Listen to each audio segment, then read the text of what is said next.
Hello everyone, my name is Eric Terramels, and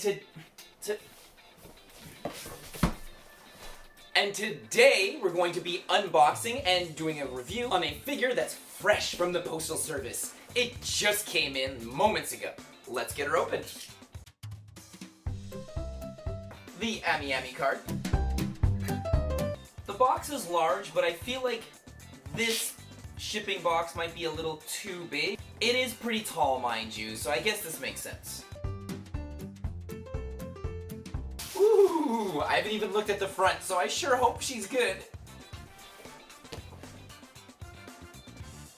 She's just so big. I don't know why I didn't expect it to be so large. Oh, a quick overview of the box. So you've got this display in the front, kind of cuts onto the side. Over here, and then in the back, we have a picture, and on the side, we have a picture. The pictures are relatively similar. It's a little disappointing that they don't show off a bit more than that. Also, this box is so boring. I mean, come on. This is like Egyptian Osiris vibes and design and influence. This box should look like some cool Egyptian artifact. Instead, it looks cold and calculated and just boring. I don't keep the boxes, however. I have no space for it. Sometimes maybe I'll open up both ends and fold it and then slide it away and keep it with a couple other boxes that have beautiful artwork on it. But that box has zero artwork. So it's just, especially when this whole line has been introduced by an artist. I feel like they should have given like a postcard or anything cool like that. She ain't cheap, so hopefully the detail and the paint applications are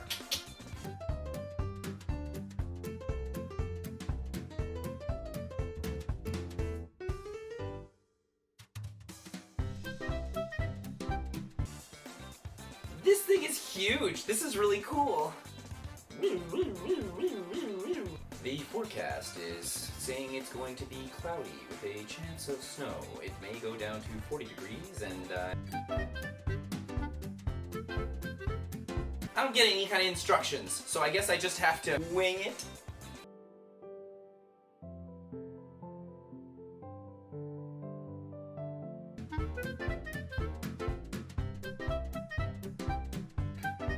It tabs into the front shoe, which is quite a surprise. Actually, when I took her out, there's like a couple of spots here and there that look kind of oily. There's like a residue. She goes in there nice and snug. I would almost say a little too tight, but it's good. This does not come apart. Oh, yes, it does. So this thing comes apart. It's got a metal pin in it. That's fantastic. Trying to look at the image on the box to give me an idea. This thing for sure goes through her hair, but I mean, at what point it's supposed to go through, I am not sure. White wire appears to be on the back, and she's holding on to this big white piece here, so I'm just gonna push it up, I guess. Ooh, there's some cool robot writing, so I don't want to cover that up. So for any of you that skipped that whole unboxing part, you just want to see the figure, my name is Eric Terramels, and today we're going to be checking out Wing Company's Falslander figure that's called Hemet Nethel. She's a 1/7 gorgeous Egyptian beauty. All of this right here, I really love. I don't really know much about Falslander. I just know that it's done by a specific illustrator that designed all these looks and characters that reflected past concepts, warriors, or people of greatness throughout history, only re-envisioned with a more modern, futuristic take. They've made all sorts of them, and I'm loving that samurai. That's definitely a day one pre-order for me. Much like this one was, and as beautiful as that samurai is, this is what I'm living for right here. Starting with her base, it is beautiful. I love this base. Despite it being incredibly well sculpted, I love the textures, the paint, the color, the highlights, the shading. It's really got that rock vibe to it. However, I probably would have put a bit of dry brush techniques around it here and there just to make it seem a little more rugged. Not to mention she's an Egyptian character, so maybe a little bit of sand to hit that theme a little more on the nose would have been nice. I don't know if other characters are going to have similar bases, and if they can't just be like snapped or clicked together, that would be amazing, but something tells me no. I'm not seeing anything on this base that kind of gives off that vibe that it could connect in with another one of similar design. Regardless, it's a nice base and it's very solid. She, however, is a little bit wobbly, especially her weapon, but that's okay. It's really not too bad. I've had significantly worse. These are some walking boots right there. I love those heels. It's so high, it's so tippy-toey. Her feet are relatively large, so it looks like she's got a really good, stable foot that hits into that base plate. I know we've got this little plastic piece with a metal pole going through, and it really goes in there well, so it's pretty solid. And her back foot also pegs into a little plastic peg. We get a beautiful old gold sole that cuts through the shoe and into the back piece where the heel connects into the ball of her foot. This stiletto is beautiful. I love it. It looks like it has little vents on it. There's these cute little circles and motifs, and the old dark gold has some shading all over it with a couple of areas here and there that are highlighted a little more to really accentuate its goldiness.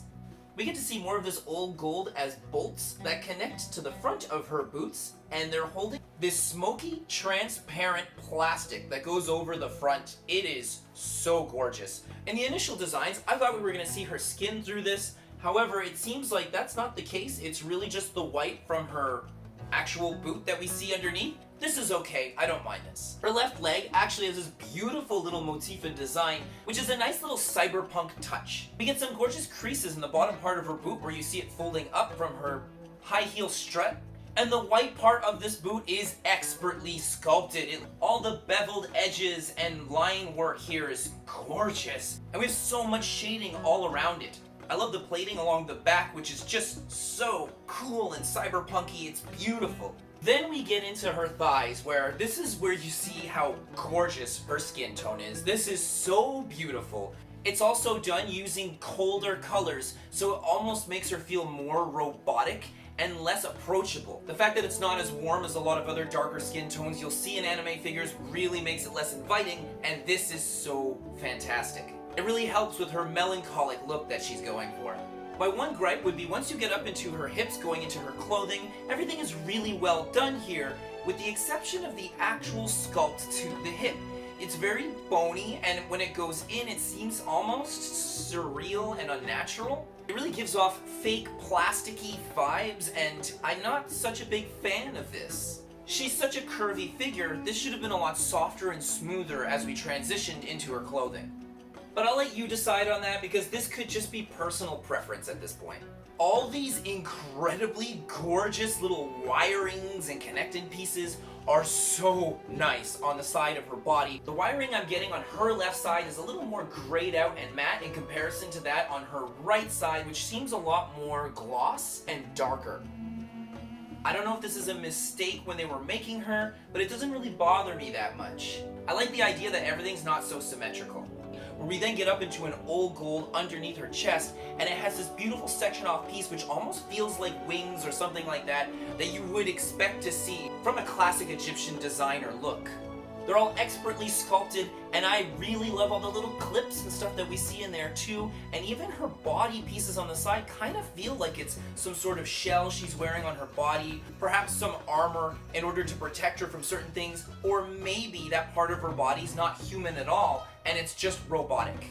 One thing to mention is that the gray belt clipping that we have on the side of her body actually cuts down the front and along the back in tandem with her body armor bathing suit piece, which covers her up completely underneath. The front of her is sporting this beautiful smoky transparent dress, and the concept of it being a darker gray, and as we get to the bottom it just becomes more and more clear, is so gorgeous. These plastics look like plastic, they feel like plastic. It's so Stargate 2077. We have beautiful old gold little clips on here, however they're a lot more illustrious than the ones we see on her boots, and there's these cute little white designs around them which really give off that cyberpunk flow as well. The little wirings on the side of her body connect into the back of her body where we have a very similar dress piece. This kind of dress really makes me think of Chun-Li, so I guess maybe Chinese. It's a very pretty look, and I'm a huge fan of it. Even my characters from my manga Blithe have something similar along the front. I just like how you see like the side of someone's body and then that dress piece down the front. It's so cool. I love it. Now going up into her chest, we can actually see where the front part is really tight on her, because on the side we have a bit of her breast that seems to be coming out with a lot more force and a darker gray. It's a very similar gray to what we get on other parts of her body. I love that they put a little number 3 on there and then a bunch of random writing under that. This is so cool. I've always been a huge fan of all that on Gundam model kits where they put all that writing all over the place. It's so awesome. So it's cool to see all these sort of little motifs on this figure here with a classic Egyptian aesthetic that's just so beautiful. I love the use of matte black on this part as well because it really separates her chest from her dress that's falling right underneath.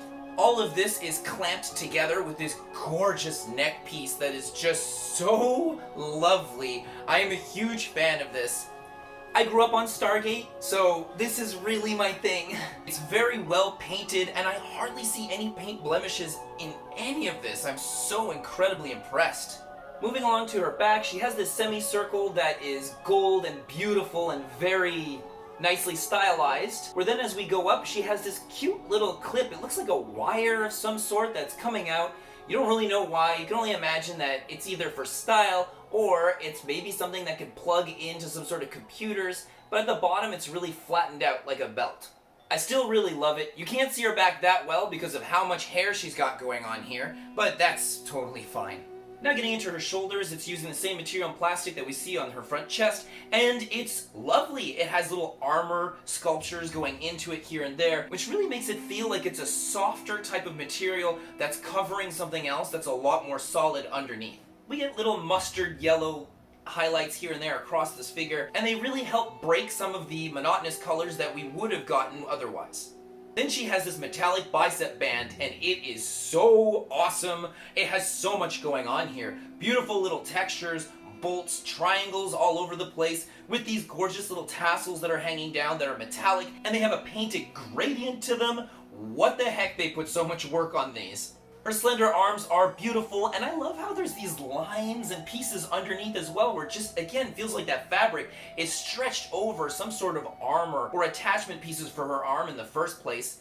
Her left arm, however, has this awesome gauntlet, and this is fantastic. This is the little bit of asymmetry that I love, and it connects into these massive Chun-Li style wrist bands?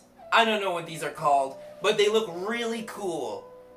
They're big, circular, and very flat, where we have a nice little star design across them, and we get into her hands, where her left hand is very robotic, with armor plating all across the top, with her showing somewhat of an open hand gesture, almost feeling like she's gonna grab you by the head, and then she'll insert tons of replicators inside your body with this left hand of hers. The fingers are elegant but very solid and in kind of a creepy position where you can clearly see that she has some sort of glove or thicker material. Her right hand, however, is showing some skin as we get a couple of fingers with beautiful fingernails.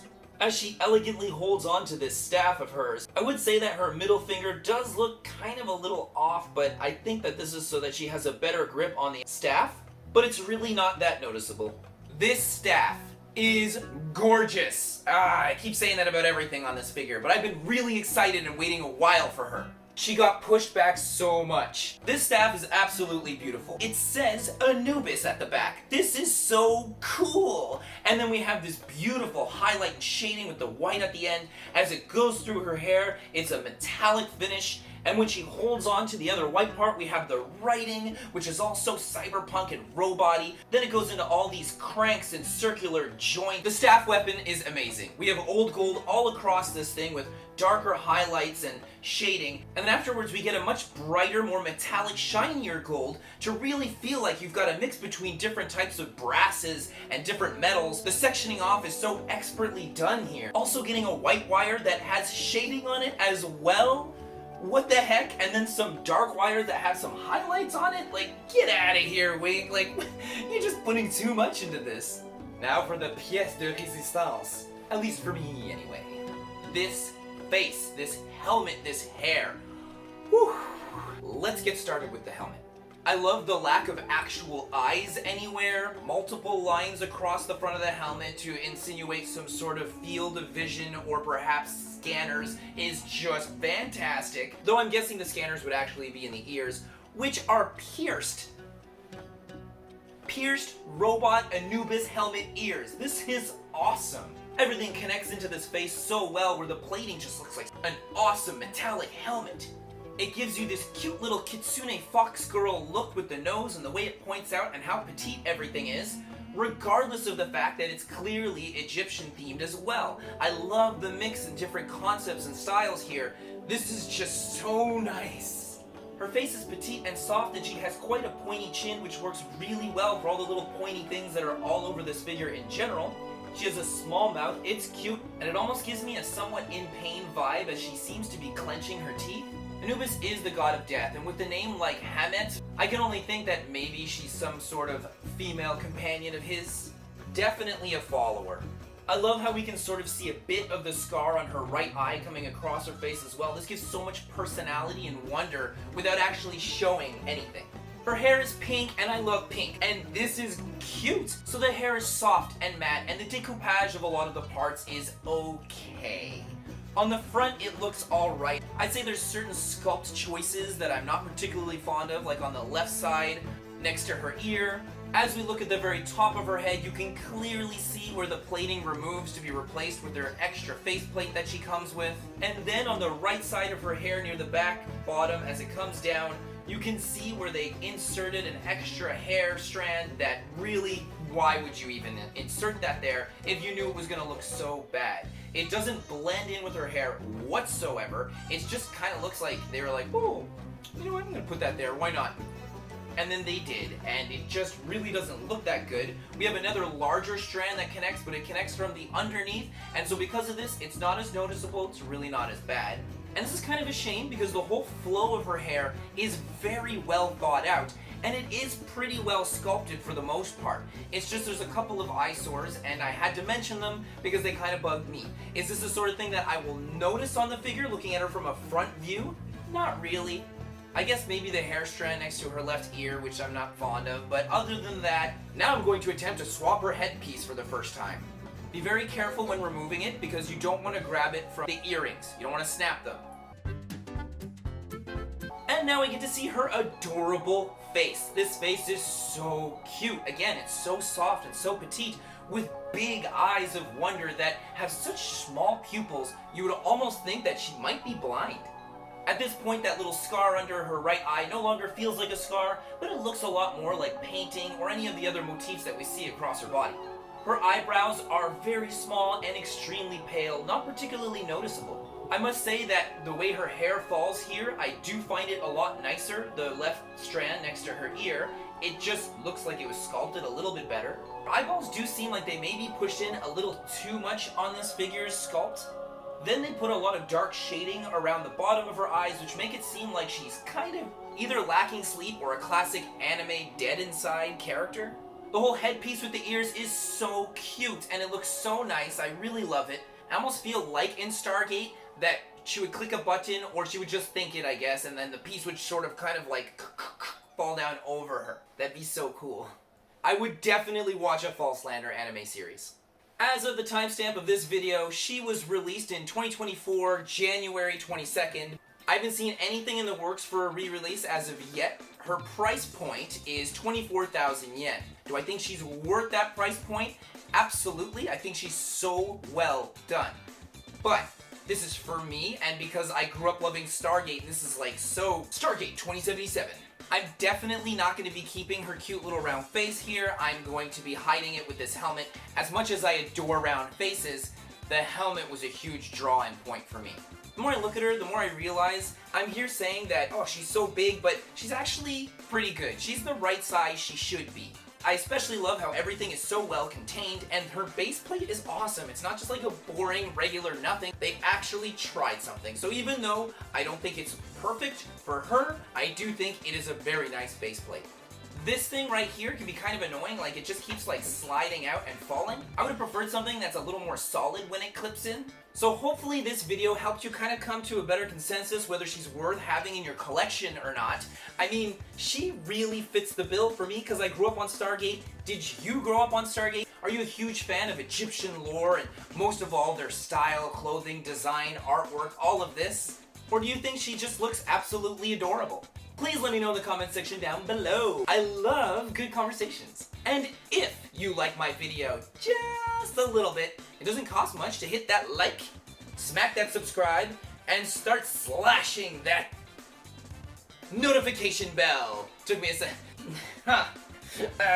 Thank you so much for watching and have an amazing rest of your day. Bye.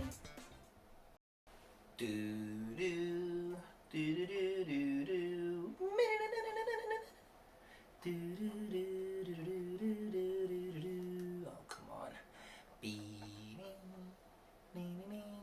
Ah! There we go.